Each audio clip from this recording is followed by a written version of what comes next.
ለክቡር ጠቅላይ ሚኒስትር አብይ አህመድ ከገዱ አንዳርጋቸው ጉዳዩ በፓርላማ ንግግሩ ላይ የኔን ስም ጠርተው ያደረጉትን ንግግር ይመለከታል።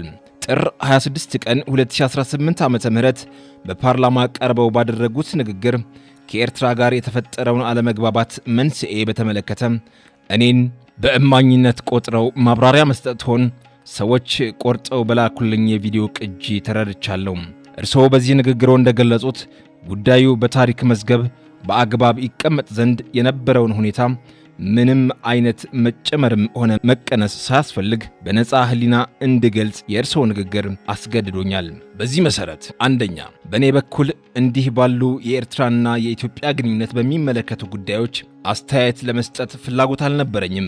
ምክንያቱም የእነዚህ ሁለት እህትማማች ሀገሮች የግንኙነት ታሪክ በአብዛኛው በቁርሾ የተሞላ በመሆኑ በጥንቃቄና በኃላፊነት በተሞላበት መንገድ ሊያዝ ይገባል የሚል እምነት ስላለኝ የማውቀውን ጉዳይ በመሰለኝ መንገድ ላለመናገር ወስኜ ነበር። መቼም የትግራይ ጦርነት ተጀምሮ በፕሪቶሪያ ስምምነት እስኪቆም ድረስ የኤርትራ ጦር ከኢትዮጵያ መከላከያ ሰራዊት ጎን ሳይሰለፍ የቀረበት ጊዜ ያለ አይመስለኝም። ሌላው ቀርቶ በ2013 ክረምት ላይ የትግራይ ኃይሎች ወደ አማራ ክልል አልፈው በገቡበት ወቅት የኤርትራ ሰራዊት እስከ ደብረ ታቦር አካባቢ ድረስ መጥቶ መዋጋቱን እናስታውሳለን። የኢትዮጵያ መከላከያ ሰራዊትና የኤርትራ ጦር በአንድ ላይ ወታደራዊ ኦፕሬሽን መስራት ያቆሙት በፕሪቶሪያው ድርድር የተኩስ አቁም ስምምነት መደረሱ ይፋ ከሆነ በኋላ ነበረ።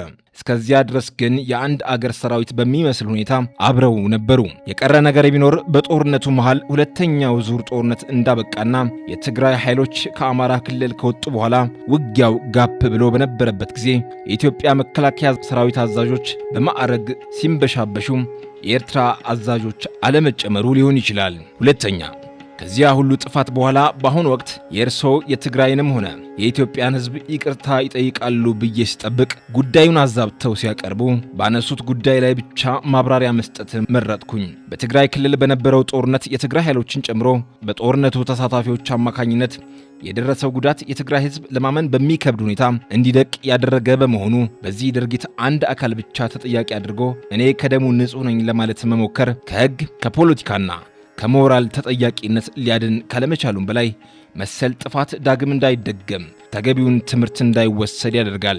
እውነቱን ለመናገር በዚያ ጦርነት ወቅት የትግራይ ሕዝብ ማንም ወገን የተጎዳ ብሎ ከጎኑ የሚቆምለት መንግስትም ሆነ ሌላ ወገን አልነበረም።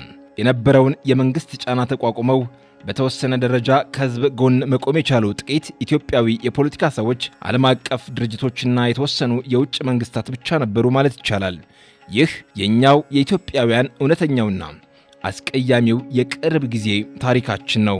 ሶስተኛ፣ እኔ እግዚአብሔር ደጉን አመላክቶት ከትግራይ ሕዝብ ጋር ያለውትን አስከፊና የተበላሸ ግንኙነት ቢያሻሽሉ ደስ ከሚላቸው ሰዎች አንዱ ልሆን እችል ነበር። ነገር ግን ባለፈው ስህተቶት ምንም አይነት የመቆጨት ምልክት ካለማሳየቶም በላይ ለዚያ ሁሉ የሰው እልቂት፣ ንብረት መውደም፣ ማህበራዊ ምስቅልቅልና የሀገርን ህልውና የሚፈታተን ቀውስ የራስዎን የፊት አውራሪነት ድርሻ ሳይመለከቱ ሌላ ተጠያቂ ፍለጋ ሲዋትቱ ሳይ አግራሞቴን የጫረብኝ ከመሆኑም በላይ አሁን ያለው ምስቅልቅሉ የወጣ አገራዊ ሁኔታ ያነሰን ይመስል ሌላ አዲስ ቀውስ ለመፍጠር እየተንደረደሩ ስለመሰለኝ ጠንካራ ስጋት አድሮብኛል። ምክንያቱም ከላይ እንደገለጽኩት እስካሁን በህዝብ የተፈጸሙት አገራዊ ጥፋቶች ዋነኛ መነሻ ምክንያት የእርስዎ አገዛዝ ሆኖ ሳለ ሁልጊዜም ውጫዊ የፈጠራ ምክንያቶችን ሊያቀርቡ ይሞክራሉ።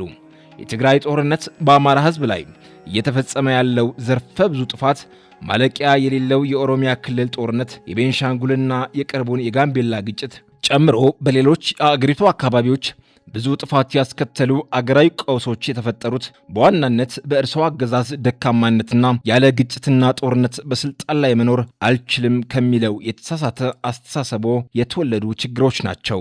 አራተኛ፣ ከላይ የተገለጸው አጠቃላይ ሁኔታ እንዳለ ሆኖ እርስዎ በንግግሮ በገለጹት መሰረት እኔ የእርስዎ ልዑክ ሆኜ ወደ ኤርትራ መሄድን በተመለከተ የነበሩ ጥሬ ሐቆችን ወደ ማብራራት ልግባ።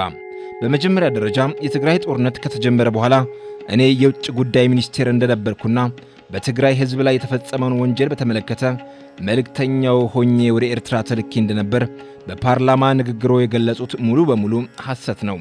ይህ የለየለት ቅጥፈት መሆኑን እኔ ብቻ ሳልሆን እርሶም ቢሆኑ የመዋሸት ሱስ ሆኖቦት ካልሆነና በአዲስ መልክ ሊያስፈጽሙት ላቀዱት የጥፋት ፕሮጀክት ህዝብን አወናብዶ ለማሳሳት ያግዘኛል ብለው ካላሰቡ በስተቀር ሁለቱም ጉዳዮች ለማንኛውም የኢትዮጵያ ፖለቲካ ለሚመለከት ሰው ሁሉ ግልጽ ነው። እኔ ከውጭ ጉዳይ ሚኒስትርነት የተነሳሁት የትግራይ ጦርነት በተጀመረ ማግስት ማለትም ከጥቅምት 23 2013 ጀምሮ ነው። መቼም ይህን ጉዳይ ይዘነጉታል ተብሎ አይጠረጠርም። አሁንም ሌላ በህዝብና በአገር ላይ ለመፈጸም የሚያውጠነጥኑት የጥፋት አሻጥር ኖሮ ለማምታታት የሚጠቀሙበት ነገር ከሌለ በስተቀር የኔ የውጭ ጉዳይ ሚኒስትርነትና ወደ ኤርትራ መሄድ የማይገናኙ ጉዳዮች ናቸው። አምስተኛ፣ ከትግራዩ ጦርነት ጋር ተያይዞ በህዝብ ላይ የደረሰውን ከፍተኛ ጉዳት በተመለከተ እርስዎ ህዝቤን አታጎሳቅሉ የሚል መልእክት አስይዘው ወደ ኤርትራ የላኩኝ መሆኑን እንዳረጋግጥ ምስክርነት ጠርተውኛል። ክቡር ጠቅላይ ሚኒስትር፣ ከዚህ ላይም ትልቅ ስህተት ፈጽመዋል። እኔ የማውቀው ሐቅ ከዚህ የተለየ በመሆኑ በዚህ ረገድ ጥሩ ምስክር ልሆንልዎት አልችልም። እንደ እርስዎ ከእውነት ጋር የተጣላ ሌላ ምስክር ቢፈልጉ ይሻለዎታል። እኔ ለትግራይ ህዝብ ያለዎትን አመለካከት እንድናገር ከፈለጉ የማውቀው እውነት እርስዎ ከተናገሩት በእጅጉ የተለየ ነው። በእውነቱ ለመናገር በዚያ ወቅት የምር የሚያስቆጣዎትና ሌሎችን እንደ ጥላት እንዲያዩ ከሚያደርገዎት ጉዳዮች ውስጥ አንዱና ምናልባትም ዋነኛው የትግራይን ህዝብ መበደል ማንሳት ነበረ። ለእኔው ለራሴ ያሉኝን ላስታውሶት። በ3 ሳምንት ውጊያ የህወሓት ኃይል ሰባብረን መቀሌን ተቆጣጥረናል የሚለውን ደስታ ለማብሰር በተጠራው የሥራ አስፈጻሚ ኮሚቴ ስብሰባ ላይ የነበረን የግምገማ ሐሳብ መሠረት በማድረግ አንድ ሐሳብ አንስቼ ነበር። ቀርቦ የነበረው ግምገማ የትግራይ ህዝብ በሰሜን እዝ ላይ የተፈጸመው ጥቃትም ሆነ በመከላከያ የተወሰደው የአጸፋ እርምጃ ዱብዳ ሆኖቦት ከማንም ወገን ሳይሰለፍ ባይተዋር ሆኖ ጦርነቱን በገለልተኝነት ይመለከት ነበር የሚል ነበር። እኔም በዚህ የግምገማ ሐሳብ ላይ በመመርኮዝ ህዝብ እንዲረጋጋ፣ ስርዓት አልበኝነት እንዳይፈጠር፣ ወታደሩ በአሸናፊነትና በበቀል መንፈስ ህዝብን እንዳያንገላታ ጥንቃቄ መደረግ አለበት፣ ቶሎ ብሎ የሲቪል አስተዳደር እንዲቋቋምና በራሱ ልጆች እንዲተዳደር መደረግም ይኖርበታል፣ በደል የሚደርስበት ከሆነ ህወሓትን ሊናፍቅና እንደገና ሊጠናከር ይችላል የሚል ስጋት አዘል አስተያየት አቀረብኩ።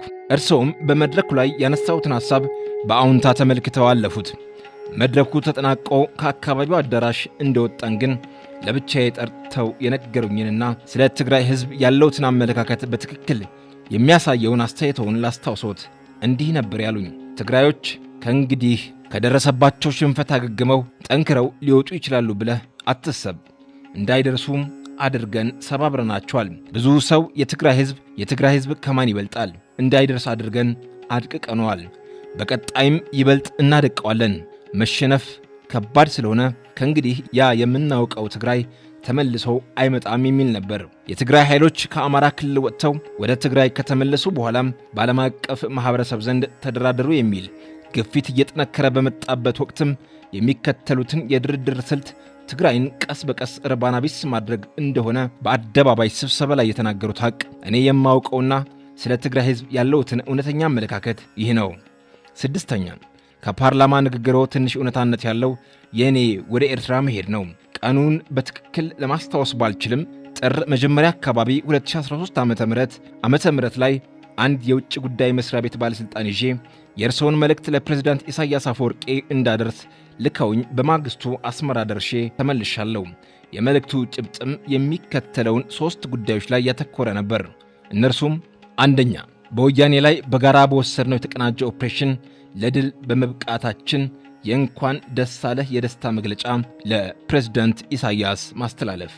ሁለተኛ፣ የኢትዮጵያ መከላከያ ሰራዊት አካል የሆነው የሰሜን እዝ ጥቃት በደረሰበት ወቅት ሰራዊቱን ተቀብለው ላደረጉት እንክብካቤና ኋላም ለመልሶ ማጥቃት እንዲዘጋጅ ላደረጉልን ወንድማዊ ድጋፍ ለኤርትራ መንግስትና ህዝብ ምስጋና ማቅረብ። ሶስተኛ፣ አንዳንድ የወያኔ ደጋፊዎችና የኢትዮጵያና የኤርትራ መልካም ግንኙነት የማይፈልጉ የውጭ ኃይሎች በተለያዩ ዓለም አቀፍ ድርጅቶችና ሚዲያዎች አማካኝነት ከሰብአዊ መብት ጥሰት ጋር በተያያዘ ሰፊ የስም ማጥፋት ዘመቻ ከፍተውብናል። ይህ ነገር ውሎ አድሮ በሁለታችንም ላይ ጣጣ ሊያመጣብን ስለሚችል የጋራ ጥንቃቄ ልናደርግ ይገባል የሚሉ መልእክቶች ነበሩ። ለፕሬዝዳንቱ የሚቀርቡትን እነዚህን መልእክቶች ከገለጹልኝ በኋላ በእኔ በኩል አንድ ጥያቄ አንስቼለውት ነበር። ይኸውም ጦርነቱ መጠናቀቁን በይፋ ለህዝብ ተናግረናል። የዓለም አቀፉ ማህበረሰብ እየጠየቅን ያለውም የኤርትራ ሰራዊት ከኢትዮጵያ ከትግራይ እንዲወጣ ነው። ስለዚህ ለምን የኤርትራ መንግስት ሰራዊት እንዲወጣ በግልጽ አንነግራቸውም የሚል ነበር።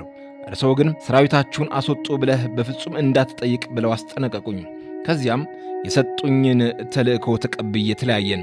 ከዚህ ውጪ የትግራይ ሕዝብን በተመለከተ ያነሱልኝም ሆነ የሰጡኝ ምንም አይነት መልእክት አልነበረም። በወቅቱ የእርስዎ ጭንቀት የተከፈተብንን የሰብአዊ መብት ጥሰት ክስ ሊያስከትልብን የሚችለውን ጣጣ ነው እንጂ የትግራይ ሕዝብ ላይ የደረሰው መከራ በፍጹም አጀንዳውት አልነበረም። በማግስቱ በተዘጋጀልን አነስተኛ የኮንትራት አውሮፕላን ተሳፍረን አስመራ ደረስን። የኤርትራ ባለሥልጣናት በአስመራ ኤርፖርት ተገኝተው ከተቀበሉን በኋላ ፕሬዝደንት ኢሳያስ ወደሚገኙበት ቦታ ወስደውን ለፕሬዝደንቱ የያዝነውን መልእክት አቀረብን።